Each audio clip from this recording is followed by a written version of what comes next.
Tagsüber mit dem Motorrad unterwegs, abends am offenen Feuer grillen und nachts unter freiem Himmel schlafen. So stellen sich viele Motorradfahrer die absolute Freiheit vor.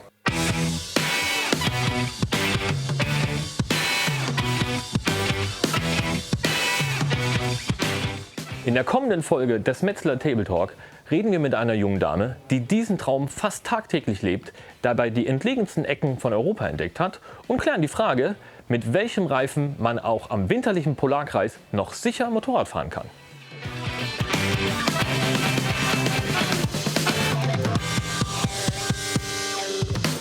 Hallo, mein Name ist Michael und ich begrüße euch zu einer weiteren Folge des Metzeler Table Talk. Auf meine heutige Gesprächspartnerin freue ich mich tatsächlich schon seit Monaten. Es ist aber gar nicht so einfach, mit ihr einen Termin zu finden. Sie ist nämlich die letzten 2 Jahre, kann man sagen, fast durchgehend in Europa unterwegs. Und wir mussten ihr entgegenreisen für unseren Termin heute und haben einen Werkstatttermin spontan zum Drehtag gemacht. Und ich begrüße ganz recht herzlich Ann-Kathrin Bendixen. Hi. Hi Ann-Kathrin.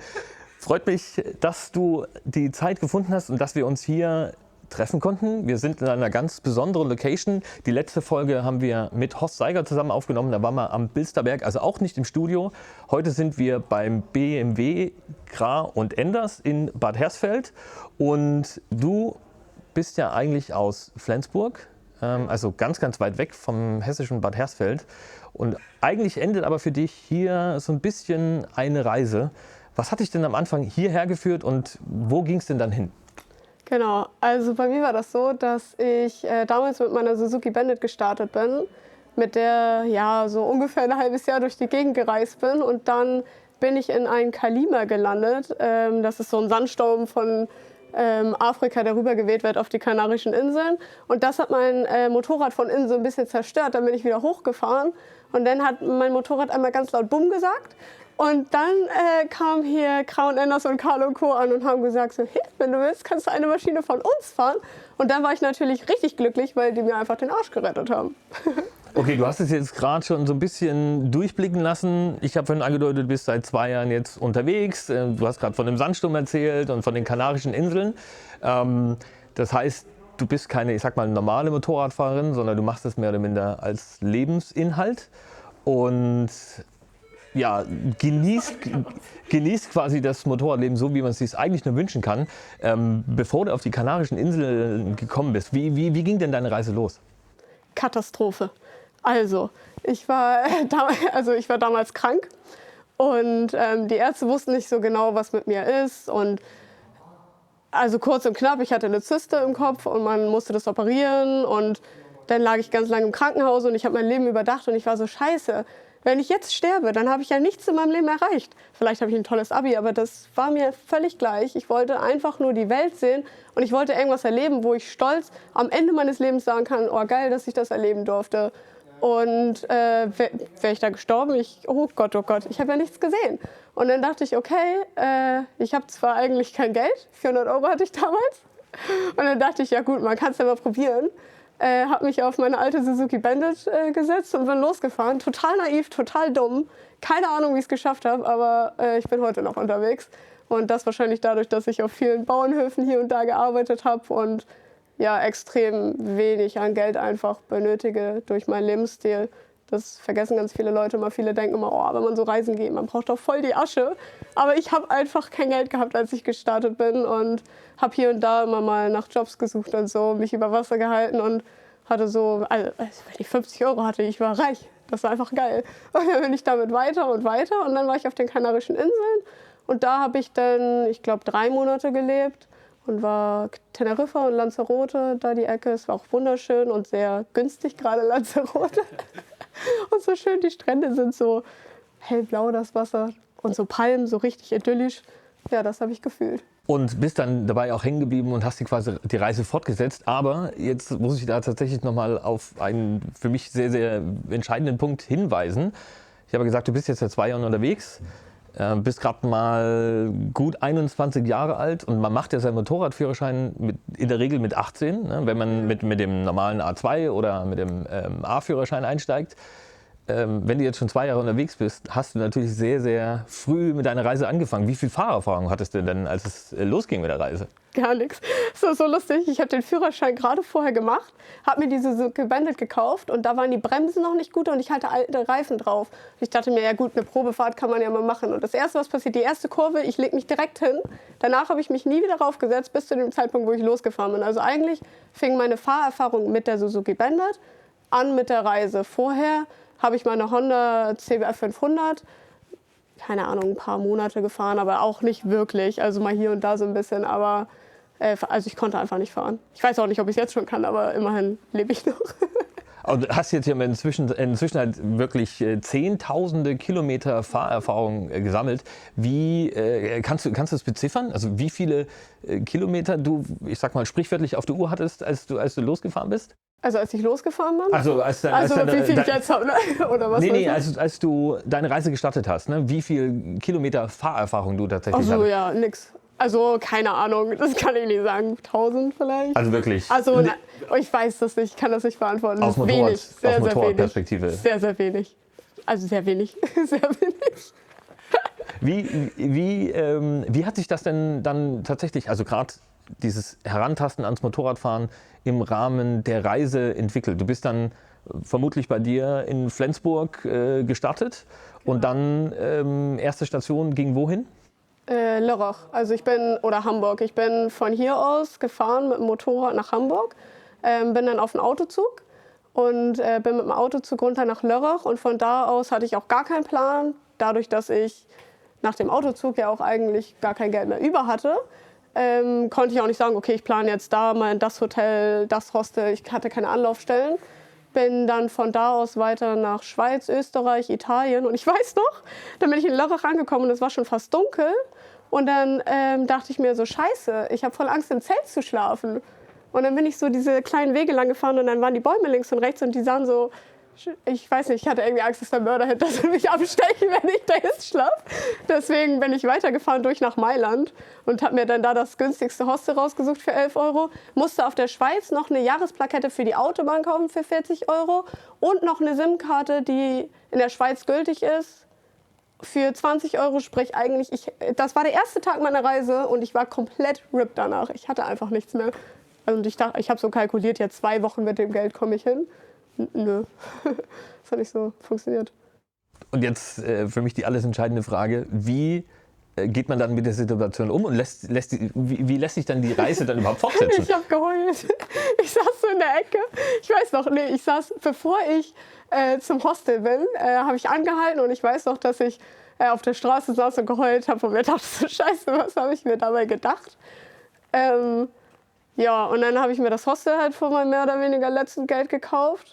Oder die Nacht, das Hostel gekauft. Die Nacht da gekauft. Und dann bin ich am nächsten Tag weiter und dadurch, dass ich ja kein Geld mehr hatte, musste ich im Hostel, schön wär's, musste ich im Zelt schlafen und habe dann auch für mich gemerkt, dass ich mich eigentlich viel sicherer im Zelt oder in der Hängematte im Wald fühle, als in der Großstadt, wo total viele Leute einen nerven und auch anreden, gerade in Italien und Spanien, so als Frau ist manchmal echt nervig. Und da habe ich mich dann echt sicher gefühlt im Zelt und auch gesehen, das ist günstig, da zahlt man nichts. Und dann war das auch so eine Zeit, wo ich tatsächlich auch Leute auf der Straße gefragt habe, also ob die Essen und Trinken haben, da war meine komplette Down-Phase. Und dann fing das an, dass ich Nachmittag einfach so eine Landstraße gefahren bin und ich hatte keinen Tank mehr, aber ich konnte mir den Tank nicht mehr leisten und bin einen Bauernhof angefahren und die haben mich zum Essen eingeladen und die meinten, ja, wenn du willst, kannst du hier ein paar Tage arbeiten, dann zahlen wir dir den Tank wieder und du kannst schlafen. Und dann dachte ich so, oh geil, das ist ja die beste Idee meines Lebens. Ja. Einfach immer schöne Bauernhöfe anfahren, wo ältere Damen irgendwo im Garten an den Pflanzen arbeiten, wo ich dann als Frau auch nicht denke, oh, das ist ein Vergewaltiger oder so. Und habe da echt eine super, super geile Zeit erlebt und konnte mich dann so da durchfriemeln und habe super viele Leute kennengelernt, auch viel gearbeitet und ja, so am Limit gelebt, aber auch dieses Limit geliebt. Ja. Jetzt hast du es ja mit dieser Situation mit den älteren Damen angesprochen. Und auch durch die Beschreibung kein Geld zu haben und irgendwie immer schauen zu müssen, wie die Sache weitergeht, wie du tatsächlich den Tank vollkommst. Und das ist ja nicht irgendwie Backpacking, wo du sagst, okay, wenn es hart auf hart kommt, trempe ich oder lauf halt einfach, sondern du musst ja tatsächlich immer dafür sorgen, dass halt Geld rankommt und bist dadurch, so wie du es gerade beschrieben hast, viel in Kontakt zu Leuten gekommen. Wie sind denn deine Erfahrungen mit den Begegnungen auf der Reise gewesen? Jetzt auch in unterschiedlichen Ländern. Ne? Du hast gesagt, du warst auf den Kanarischen Inseln, bist durch die Schweiz gefahren, hast Spanien und Italien erwähnt. Wie entwickelt sich denn oder wie sind denn die Beziehungen zu den Menschen, die du auf deiner Reise quasi getroffen hast? Also grundsätzlich ist das erstmal so, mir ist viel Scheiße auf der Reise passiert, auch mit verschiedenen Menschen. Aber grundsätzlich sage ich trotzdem noch, die Menschheit ist so viel besser, als man denkt. Also ich glaube, das ist so eine Frage, die sich ganz viele stellen, so, oh, als junge Frau alleine wird man da, ist das nicht gefährlich und. Wo ich, klar, es kann gefährliche Situationen geben, aber grundsätzlich sind die Menschen so viel besser, als man denkt und geben so viel, wo man manchmal denkt, ey, ihr habt doch selber gar nichts. Gerade auf Bauernhöfen habe ich das häufig erlebt, dass die Menschen sich über Wasser halten konnten mit ihren Großfamilien und trotzdem mir 50 € gegeben haben, damit ich den Tank zahlen kann für die Hilfe, die ich gegeben habe. So eine Kuh melken, wow, das können, also konntest du Kühe schon melken, als du da angekommen bist? Und das war richtig lustig. Ich musste das dann lernen und und dann kam die Milch da so raus und bei mir, das hat gebraucht, aber jetzt ich kann Kühe melken. Also wenn du jetzt unterwegs bist und hast nichts zu trinken, du könntest dir theoretisch die Flasche auch an einer random Kuh irgendwo am Straßenrand ja, aber voll irgendwie machen. finde ich das, wenn man die Milch direkt so trinkt, finde ich das voll eklig. Also ich mag das nicht. Es wird jetzt ein bisschen eklig, aber wenn du da stehst, die haben gefragt, okay, willst du Handschuhe anhaben? Ich so, nö, wofür dann Handschuhe? Sind doch nur die Zysten. So, wo ist das Problem? Dann habe ich das ohne Handschuhe gemacht. Die Kuh kommt da, kackt mir ins Gesicht, da kommt Eiter raus. Ich habe mich danach gefühlt wie Scheiße. Also die 50 € waren schon verdient, aber für die ist es Alltag und einfach krass, dass die mir das Geld geben, damit ich weiter kann. Und auch zu dem Thema, wie die Menschen sind. Ich fand das so Wahnsinn. Als ich auf den Kanarischen Inseln war, waren die Menschen so sehr offen und sehr, sehr herzlich und direkt eingeladen und. Und als ich dann in Norwegen war, die Menschen haben alle ein wunderbares Herz, aber die sind so verschlossen und schüchtern, wo das auf den Kanarischen Inseln ist. Jeder kommt auf dich zu, redet mit dir. Du hast direkt gefühlt Pläne für die nächsten 100 Jahre. Und da oben sitzt du ganz alleine, hast keine Freunde, denkst du so, scheiße, bin ich einsam. Also da musst du richtig auf die Leute zulaufen. Ich weiß noch, dann habe ich da eine Gruppe an Leuten kennengelernt. Wir wollten Snowmobil fahren. Und ich war so übermotiviert, weil ich das noch nie in meinem Leben gemacht habe, dass ich dachte, geil, können wir auch heute noch machen. Dann sind wir alle losgefahren. Und in Norwegen ist das nicht erlaubt, bla bla bla. Deshalb mussten wir 2 Häuser fragen, die da im Weg standen, damit man die nicht mit dem Lärm belästigt. Und die Norweger, nö, wir fahren 2 Stunden weiter, wir können doch hier nicht die Leute fragen. Ich so, einmal ranklopfen und fragen, ob wir da jetzt Snowmobil fahren können, wo ist denn das Problem? Naja, und die haben mich für total bescheuert gehalten, was für mich eigentlich voll normal ist, Leute anzusprechen. Dann habe ich an die Tür geklopft, 2 so voll süße Omis und Opis, ja, wollt ihr da noch Tee und Kaffee? Ach, das ist ja schön, da könnt ihr doch so lange fahren, wie ihr wollt. Wo ich mir denke, das eigentlich ist so voll schön, die Leute anzusprechen und Gespräch aufzubauen. Und die wenigsten würden da jetzt, keine Ahnung, voll den Fight anfangen, weil man da fragt, ob man Snowmobil fahren kann. Das Schlimmste, was passieren kann, nö, und weiter geht's. So. Ja, das ist aber ganz lustig. Die können das da nicht irgendwie. Wir haben jetzt tatsächlich eine ziemlich wilde Reise gemacht, sprichwörtlich im Rahmen deiner Ausführungen. Wir waren ja gerade noch in Südeuropa, jetzt hast du Norwegen schon erwähnt. Oh Gott, ja. Wir sitzen jetzt ja hier bei Crown Enders, mitten in Deutschland. Und ich hatte ja vorhin schon erwähnt, dass hier diese Geschichte ja der Ausgangspunkt für eine Reise war. Hier bist du mit dem Motorrad mehr oder minder dann Richtung Norwegen aufgebrochen. Genau. Und du hast den Winter jetzt gerade schon angesprochen. Wenn ich so an Motorradfahren denke und Norwegen, dann denke ich, ja, wenn dann an so Mitsommer und ja, Fahren während der Sommermonate. Aber was mir überhaupt nicht einfallen würde, ist mit dem Motorrad in Norwegen sprichwörtlich zu überwintern. Das musstest du aber durch Corona. Ja. Wie hast du denn da die Zeit mit dem Motorrad überstanden? Wie hast du das denn erlebt? Ja, schwierig. Also zum einen war es richtig geil und zum anderen war es das Schlimmste, was ich jemals in meinem Leben gemacht habe. Schön war es, weil wenn du dir vorstellst, alles ist voller Schnee, minus 20 Grad, du frierst, du klopfst bei einer Haustür und die nehmen dich auf, haben einen heißen Ofen, ein schön warmes Haus, geben dir eine Tasse Kakao und häufig haben die so einen Pool draußen. Das ist ganz normal für Norweger, so ein Pool, der beheizt ist und dann gehst du da rein, wenn du frierst und das ist so schön warm und dann die Polarlichter und alles.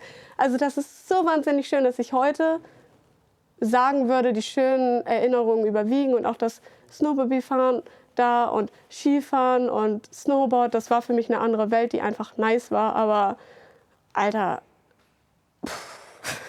die Kälte war krass. Also die Kälte war krass. Die Kälte war krass. Also wirklich, das muss ich nicht nochmal haben. Also Jetzt habe ich dich natürlich während deiner Reise so ein bisschen beobachtet. Das geht bei dir ja zum Glück ganz leicht. Du hast ja einen YouTube-Kanal, Affe auf Bike, du hast einen Instagram-Account, Affe auf Bike, wo du natürlich auch sehr, sehr viele Stories und Bilder dazu teilst. Das ist ja auch quasi der Grund, wie wir quasi zusammengekommen sind. Du berichtest natürlich über deine Reisen und man kann sprichwörtlich sagen Abenteuer.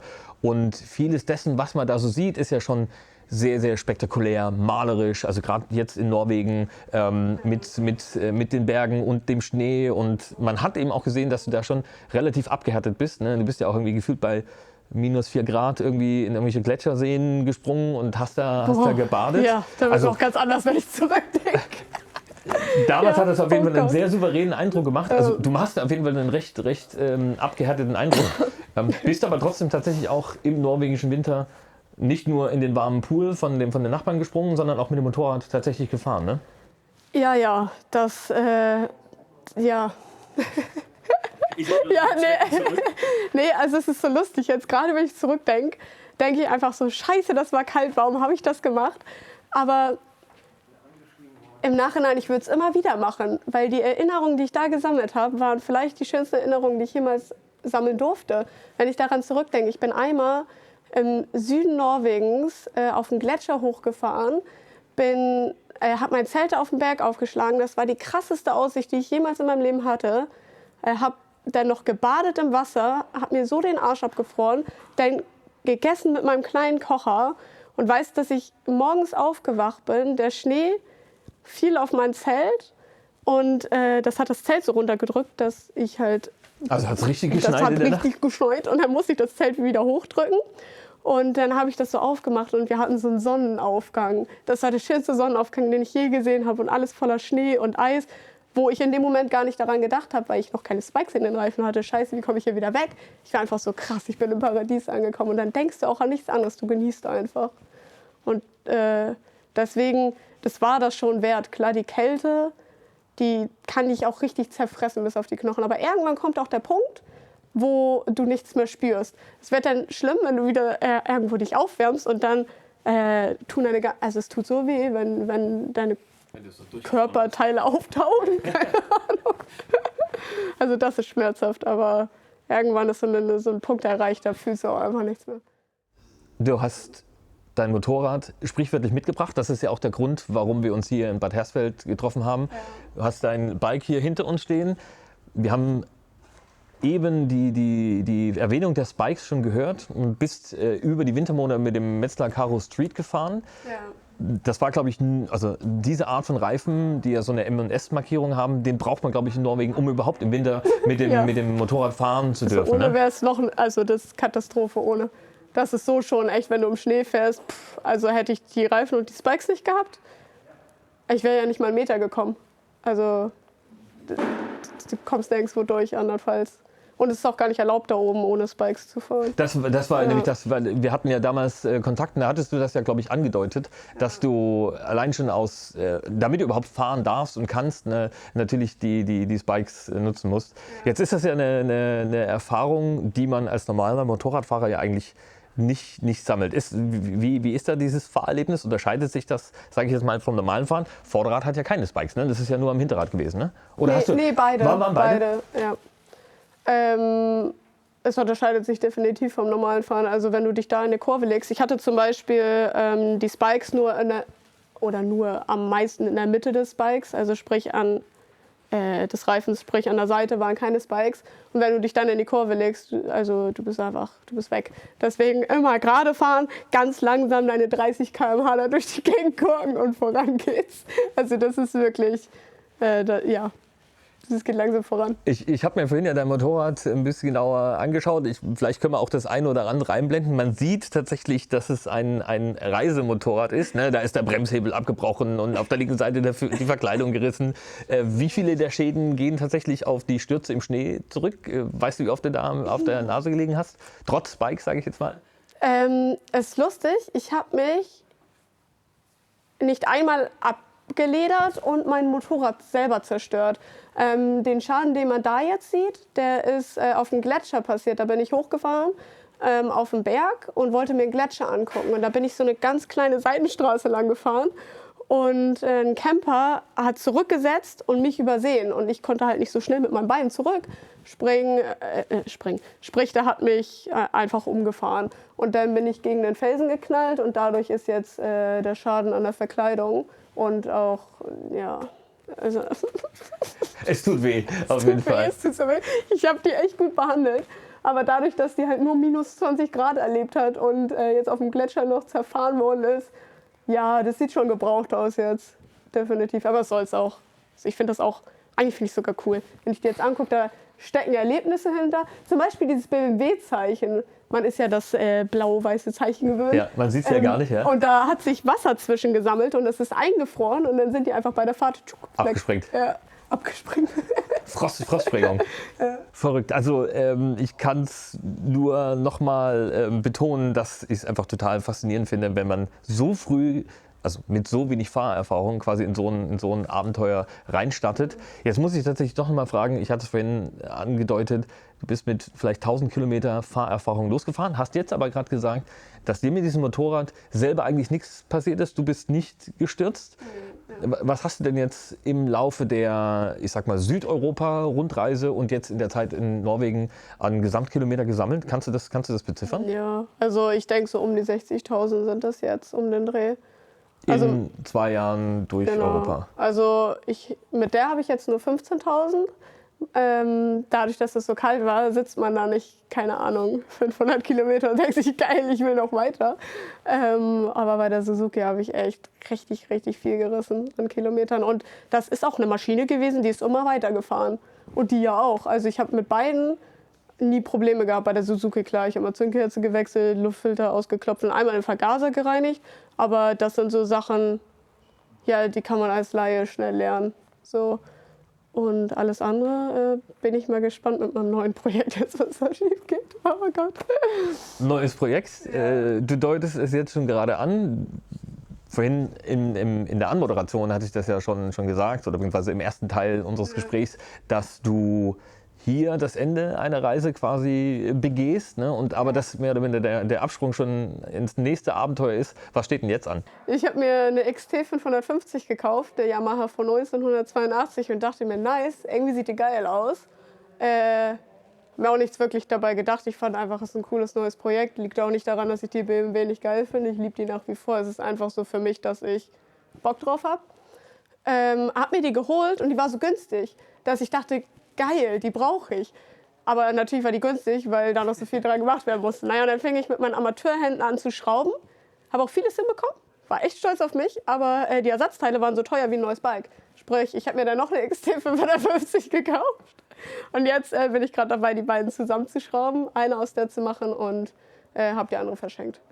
Du hast jetzt 2 XT550 gekauft. Du hast vorhin aber schon angedeutet, ne? Die Budgetgeschichte, das ist immer so ein bisschen kritisch.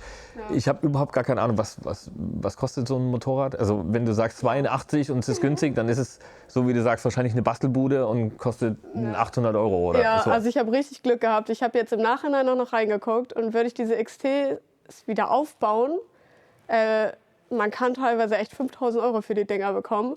Und ich habe, obwohl die so eine Baustelle sind, einen kompletten Schnapper gemacht bei beiden. Beide habe ich für 1.000 bekommen. Und das klingt so komisch, weil ich vorhin angefangen habe, so, ich habe gar kein Geld, ja, ich habe mir gerade 2 Motorräder gekauft. Aber ja, dazu können wir später kommen. Von daher, ja, habe ich die sehr günstig geschossen und bin jetzt dabei, die beiden zusammenzubauen. Und ja, Dementsprechend kann ich die vielleicht später nach dem Afrika-Projekt wieder verkaufen und wieder ein neues Projekt angehen. Ich bin da eigentlich immer sehr offen für neue Projekte. Ich finde das immer geil. Irgendwie, ich weiß nicht, ich hatte ja meine Suzuki Bandit, fand das voll geil. Hab dann die BMW bekommen, dachte mir, oh geil, BMW. Und jetzt, die voll toll, aber ich brauche was Neues. Und ich weiß, das wird mit der XT auch wieder passieren. Ich kann das nicht, ich brauche mehr. Neue Man sagt ja auch immer, Erfahrungen. der Mensch braucht immer mehr. Und bei mir ist es so, ich brauche nicht unbedingt so viel Geld. Klar ist das schön, wenn ich jetzt ein bisschen Geld habe und mir diese Motorräder leisten kann. Das ist für mich ein kleiner Traum. Aber ich bin nicht unbedingt so, dass ich sage, boah, ich brauche das. Wovon ich wirklich was brauche, ist so diese Reise und dieses viele Sehen und die Natur.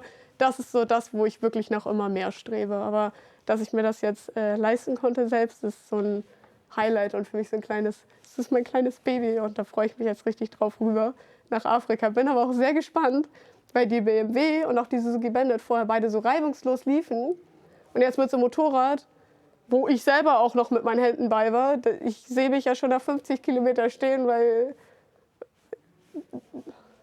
irgendwas falsch geschraubt ist. Wir wollen es auf jeden Fall nicht hoffen. Worauf ich aber an dieser Stelle unbedingt noch hinweisen muss, ihr habt Ann-Kathrin jetzt wahrscheinlich schon ein paar Mal in der Vollaufnahme, in der Totalen gesehen. Und sie sitzt hier natürlich in Motorradkleidung. Das macht sie nicht aus stilistischen Gründen, sondern du bist heute Morgen von Hamburg hierher gefahren.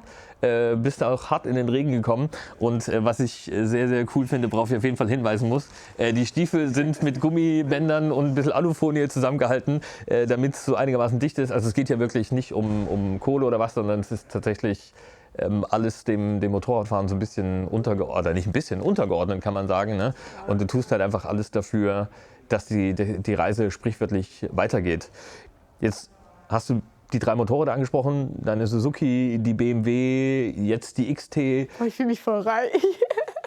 Ich habe schon 3 Motorräder und trotzdem irgendwie kein Geld. Und du hast jede Menge Erfahrungen auch dazu gemacht. Also ich glaube, das ist ja so der eigentliche Reichtum. Und darauf wollte ich jetzt nämlich tatsächlich hinaus. Ich kann mich an die Storys erinnern, also gerade als du die Karoo Street aufgezogen hast und dann die Spikes reingemacht hast, machst ja sehr viel selber. Hast jetzt gerade angedeutet, du schraubst auch an der XT jetzt oder machst aus diesen 2 Motorrädern eins. Wie ist das denn wie würdest du denn deine Schraubererfahrung jetzt einschätzen? Das hat sich ja wahrscheinlich in den letzten 2 Jahren auch extrem gesteigert, oder? Was traust du dir selber zu machen? Also ich würde sagen, ich bin Lappen, ich kann nichts, aber ich probiere es immer so lange, bis es geht. Und jetzt bei meinem Motorrad zum Beispiel musste eine Zylinderkopfdichtung neu. Und da schaffe ich das alleine, vielleicht den Zylinder auseinanderzubauen und das zu reinigen und die Zylinderkopfdichtung dann raufzusetzen. Aber man muss ja dann auch es gibt ja so einen Punkt, den man einstellen muss mit der Steuerkette und so. Und da habe ich einen Freund gehabt, der mir geholfen hat. Was für mich aber auch wichtig ist, dass ich so lerne. Und es gibt auch viele Sachen, die ich mir schon selber zutraue und die ich auch mal. Also hätte ich jetzt keine Hilfe von ihm gehabt, dann hätte ich das auch. Also ich hätte es alleine versucht. Vielleicht hätte ich danach einen Motorschaden, wer weiß. Aber bis jetzt immer, wenn ich was gemacht habe, dann lief das danach einigermaßen. Also für ein paar Tage bei der Suzuki Bandit da hatte ich dann nachher irgendwie einen Schaden, aber egal. Also die lief erst mal wieder. Scheiße.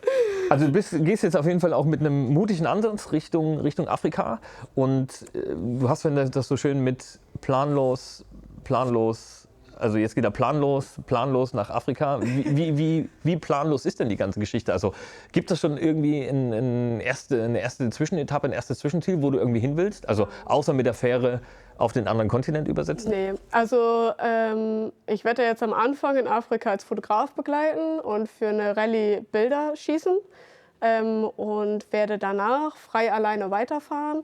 Und was auf der Rallye geplant ist, wie das geplant ist, keine Ahnung. Da werde ich einfach wie so ein Gockel hinterherfahren und freue mich auch, dass andere Motorradfahrer dabei sind, man so ein bisschen reden kann oder so. Und danach, ja, ich habe keinen Plan und ich liebe das auch. Ich finde das total schrecklich. Ich verstehe das, wenn Leute sich Pläne machen, kein Ding. Das sollen die machen, wenn die das brauchen. Das ist voll toll. Aber ich kann das nicht, wenn ich mir einen Plan mache. Zum Beispiel sage, oh, ich muss morgen da sein, dann mache ich mir voll den Stress, weil ich dann da sein muss. Und wenn ich einfach nichts plane und auch nicht weiß, was so Geiles drumherum ist, was für Sehenswürdigkeiten es gibt, dann fahre ich einfach irgendwo hin, sehe, oh, hier ist das schön. Und das ist dann so meine eigene kleine Sehenswürdigkeit, die ich feiere in dem Moment.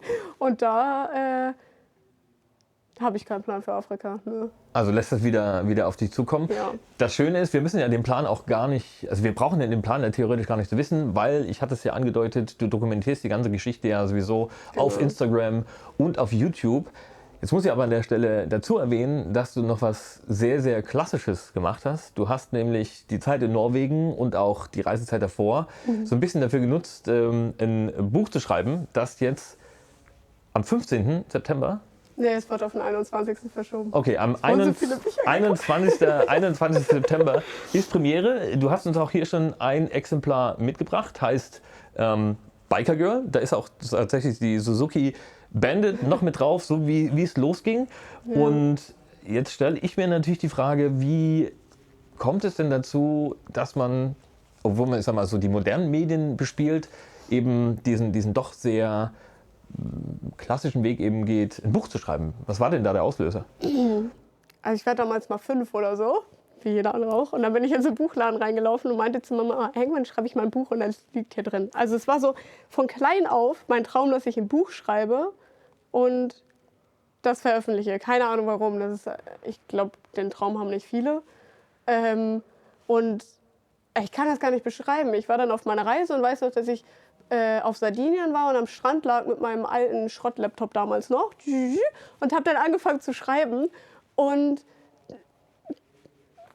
keine Ahnung, irgendwie ist daraus dann das Buch entstanden und ich weiß noch, dass es auch aus dem Gedanken raus entstanden ist, dass ich Leute dazu inspirieren wollte und ich weiß, dass Social Media extremst oft fake ist und auch mein Social Media ist sicherlich nicht perfekt und ich habe sicherlich auch einiges zu positiv vielleicht drin, wo vielleicht auch negative Dinge hinterstecken, wo ich dann vielleicht nicht meine schlechten Seiten zeige, die ich aber auch nicht zeigen möchte, weil ich nicht vor der Kamera heulen sitzen will, sondern mag ich einfach nicht. Und dann dachte ich, okay, das Buch ist aber eine Möglichkeit, auch die schlechten Seiten einer Reise zu zeigen. Und ich habe das so oft gehabt, dass ich Bücher gelesen habe, Reiseartikel oder Reisebücher oder whatever, die ich sehr interessant fand und sehr spannend, aber mir so dachte, okay, krass, für mich ist das so ein bisschen realitätsfern, weil das alles so positiv wirkt, wo mein Buch vielleicht auch etwas negativer ist, weil ich eben auch die negativen Erfahrungen teile, die ich auf Social Media nie teilen würde, weil ich mich unwohl dabei fühle.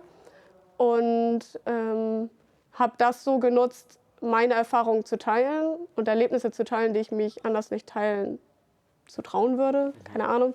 Und möchte trotzdem, trotz all den negativen Erlebnissen im Buch, Menschen dazu inspirieren und zeigen, ey, nur weil du gerade in der Schule bist oder als junger Mensch eine Ausbildung startest, die du vielleicht gar nicht magst, du kannst trotzdem deinen Traum leben. Das ist ein Mythos, dass man dafür eine Ausbildung, ein Studium machen muss, sich Geld ansparen muss wie Bulle. Du musst einfach nur arbeitswillig auf deiner Reise sein und der Limit an. Also du darfst kein Geld ausgeben. Nein, aber das ist so ein Punkt, den möchte ich ganz stark zeigen, so, ey, du hast diesen Traum, probier das doch einfach. Und das Schlimmste, was passieren kann, dass du nach 2 Wochen zurückkommst. Und ich sehe das so oft, wie junge Menschen mir schreiben, boah, ich möchte es unbedingt auch machen, das ist mein großer Traum. Ja, warum machst du es denn nicht? Ja, wegen meiner Ausbildung, ich will die erst zu Ende machen, die geht noch 2 Jahre. Es ist mir ganz wichtig, dass ich die zu Ende mache, was auch okay ist. Aber die meisten sagen, oh, ich weiß, ich werde das niemals nutzen später. Aber dann ist das doch für mich verschenkte Lebenszeit. Ich merke das auch ganz oft, dass ältere Menschen mir sagen, boah, mach eine Ausbildung, mach ein Studium. Und da merke ich, dass Menschen teilweise vielleicht mein Leben nicht verstehen und nicht verstehen, wie sehr ich danach strebe, meine Freiheit zu leben, wie sehr ich danach strebe, glücklich zu sein. Und ich war in der Schule nie glücklich. Selbst mit einem guten Abitur, ich sehe da meine Zukunft nicht dran. Ich sehe meine Zukunft in dem, was ich tue. Und für mich gibt es keinen Plan B. Ich will diesen Plan A so lange durchziehen, wie es geht, weil ich das liebe. Ich kann mir nicht vorstellen, dass irgendein Mensch auf dieser Welt glücklicher ist als ich. Und dann gehe ich diesen Scheißweg so lange, bis ich untergehe. Und da stelle ich auch ganz klar Glücklichkeit und Freiheit über Geld und Ruhm und Alltag. Und ich verstehe das auch. Viele Menschen lieben den Alltag. Viele Menschen mögen ihre Arbeit auch, was total geil ist. Wenn Menschen ihre Arbeit lieben, es gibt nichts Schöneres. Aber ich merke einfach, dass ich das selbst für mich nicht kann. geplanten Ablauf, diesen normalen Ablauf. Ich bin jetzt 2 Wochen zu Hause, ich kann nicht mehr, ich muss weiter, ich kann nicht mehr. Und da merke ich ganz doll, dass ich habe Sehnsucht nach der Ferne, so, das ist mein Zuhause fast. Und ich merke auch, dass ich mich fast überall wohlfühle und dass ich auch, wenn ich abends noch keinen Schlafplatz habe, mich trotzdem mittlerweile sicher fühle und okay, da kommt noch was. Die Zeit dreht sich immer weiter, irgendwas passiert schon so. Und ja, da habe ich so eine innere Entspanntheit irgendwie entwickelt, dass egal wie scheiße es ist, wird schon weitergehen. So, ja. So, ihr habt es gemerkt, die ganze Geschichte wurde jetzt hinten raus in der Darstellung der Verfassung des Buchs und quasi wie du jetzt deine innere Einstellung etc. beschrieben hast, sehr, sehr emotional. Wer die emotionale Seite von Ann-Kathrin Bendixen, auch Affe auf Bike, das Buch heißt zwar Biker Girl, aber die Instagram- und YouTube-Account eben Affe auf Bike näher kennenlernen möchte, der hat natürlich die Möglichkeit, das Buch zu kaufen. Wir haben aber tatsächlich auch ein kleines Special für euch, und zwar haben wir das Buch natürlich hier nicht stehen, nur damit wir es gezeigt haben, sondern wir werden auch 3 Exemplare verlosen, und zwar im Metzler-Pack. Dazu gibt es noch eine Metzler Basecap und ein paar kleinere Metzler-Goodies. Das wird dann eine kleine Überraschung, was dann noch mit dazu kommt. Also das könnt ihr gewinnen. Und zwar müsst ihr uns einfach nur eine E-Mail an die unten in der Videobeschreibung eingeblendete oder eingegebene E-Mail-Adresse schicken. Und zwar bis zum 31.10. Bis dahin läuft diese ganze Geschichte, 31.10.2021 natürlich. Und da werden wir 3 glückliche Gewinner oder Gewinnerinnen ziehen, die eben dieses Metzler-Pack und einmal das Buch Biker Girl von Ann-Kathrin bekommen. Jetzt habe ich aber noch eine ganz, ganz wichtige Frage, die wollte ich eigentlich eingangs schon stellen und habe es aber total vergessen. Ich habe es jetzt mehrmals erwähnt, Instagram-Account, YouTube-Account, beides heißt Affe auf Bike. Das Motorrad, das Bike kann ich mir vorstellen, aber wo kommt eigentlich der Affe her? Es war traurig eigentlich entstanden. Also die Sache mit dem Affen ist entstanden, ich war in der Schule und ich hatte damals so ganz dolle Segelohren. Und die in der Klasse haben mich immer gemobbt und hässlich, Affe, Dumbo, keine Ahnung, was es alles gibt, Elefanten. Und ja, irgendwie war das voll die schwere Zeit eigentlich, aber ich habe das immer so wegignoriert und meine Ohren auch nie anlegen lassen zu dem Zeitpunkt, weil ich dachte, nö, ich stehe das jetzt so lange durch, bis die Mobbereien aufhören. Naja, und dann irgendwann hat es aufgehört, aber dann fand ich mich selber hässlich, als ich in den Spiegel geguckt habe. Eigentlich voll traurig, weil wenn ich jetzt Menschen sehe, die Segelohren haben, finde ich das voll schön und total sympathisch und ich kann mir das nicht schöner vorstellen bei Menschen. Ich liebe Segelohren bei Menschen, aber bei mir selber, ich konnte das einfach nicht mehr und habe auch so Situationen gehabt, wo ich im Bus gesessen habe und dann Mädels hinter mir gelacht haben, oh, guck mal die Ohren an und so. Also ich war einfach schon immer der Affe und dann dachte ich irgendwann, ja gut, jetzt bist du es eh schon, selbst wenn die jetzt angelegt sind, ist ja noch dein Name mehr oder weniger, und habe es dann auch mit Humor genommen. Ich kann da jetzt auch drüber lachen und ja, jetzt habe ich mich dann Affe genannt und bin jetzt der Affe auf dem Bike. Ja. Und ich wollte eigentlich auch das Buch Affe auf Bike nennen, aber die Händler haben das nicht verstanden. Ich so, wie Affe auf Bike, was bedeutet das denn? Und dann hat man sich für Biker Girl entschieden, was ich jetzt sogar eigentlich ganz geil finde, weil es gibt ja so diese Mädels, was auch voll in Ordnung ist, kann ja jeder machen, wie er will, aber die selber nicht wirklich Motorrad fahren, sich sehr, sehr, sehr freizügig zeigen. Und dafür ist ja so dieser Biker-Girl-Begriff häufig so dieses Biker-Chick, ihr wisst, was ich meine. Und ich dachte mir, okay, geil, vielleicht denken viele auf den ersten Blick auch, oh, irgend so eine Biker-Girl, kann man dann auch als Titel nehmen. Und wenn die aber die Geschichte dahinter lesen, sehen die auch, dass ein Mensch auch was dahinter haben kann. Hoffe ich, dass man das dann denkt. Also das war doch ein sehr, sehr schönes Schlusswort. Nicht nur das Manko sprichwörtlich zur Marke gemacht, sondern versuchen auch noch mit dem Titel und dem Buch halt so ein bisschen Tiefe der ganzen Geschichte zu geben und einfach aufzuzeigen, ne, dass alles in dieser doch oberflächlichen Social-Media-Welt nicht so unbedingt so ist, wie es scheint, und halt auch richtige Geschichten dahinter stecken. Wie gesagt, ihr könnt eines der Bücher gewinnen. An dieser Stelle erstmal recht herzlichen Dank dafür, dass du natürlich die Bücher zur Verfügung gestellt. Die spendet nämlich Ann-Kathrin, und ganz, ganz wichtig, ein großer Dank dafür, dass du heute dir die Zeit genommen hast, hier mit uns einen Metzler Table Talk aufzuzeichnen und so ein bisschen aus deinem doch sehr abenteuerlichen Leben... Stopp. Danke euch. ihr seid 2 Stunden entgegengefahren, damit wir heute reden können. Das ist krass. Das hab ich auch noch nicht erlebt. Ich habe es ja vorhin schon angedeutet. Ich habe mich sehr, sehr lange jetzt schon drauf gefreut und bin sehr froh, dass es noch geklappt hat, bevor du jetzt wieder nach Afrika abdampfst, weil da wäre es tatsächlich dann sehr, sehr schwierig geworden, auch wenn es da Elefanten gibt. Ne? Der Metzler ist da eigentlich Kann ich daneben stellen? Genau, da will ich auf jeden Fall ein Bild.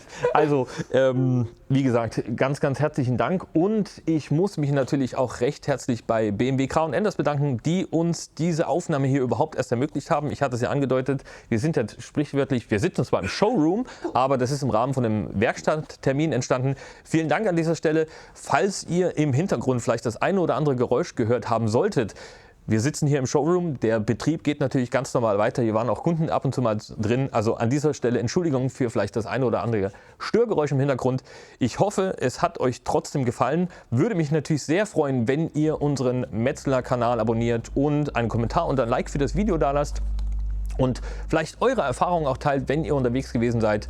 Alle Informationen zu Ann-Kathrin packen wir natürlich hier in die Videobeschreibung, also die Links zu den Social Media Accounts, den Link zum Buch und vielleicht machen wir sogar den Link zu PayPal rein, damit ihr vielleicht noch den einen oder anderen Euro spenden könnt, damit die Reise weitergeht.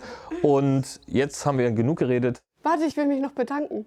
Ja, gerne. Ja, weil ohne Crown Enders, Karl und Co. und auch ohne euch wäre ich wahrscheinlich gar nicht mehr auf Reisen. Deswegen ganz, ganz fettes Dankeschön, weil das ist mein großer Traum, den ihr alle möglich gemacht habt, dass ich weiter konnte. Deswegen vielen, vielen Dank. Das bedeutet mir sehr viel. Dem habe ich nichts hinzuzufügen. Sage danke dir, danke euch. Bis zum nächsten Mal. Ciao. Ciao.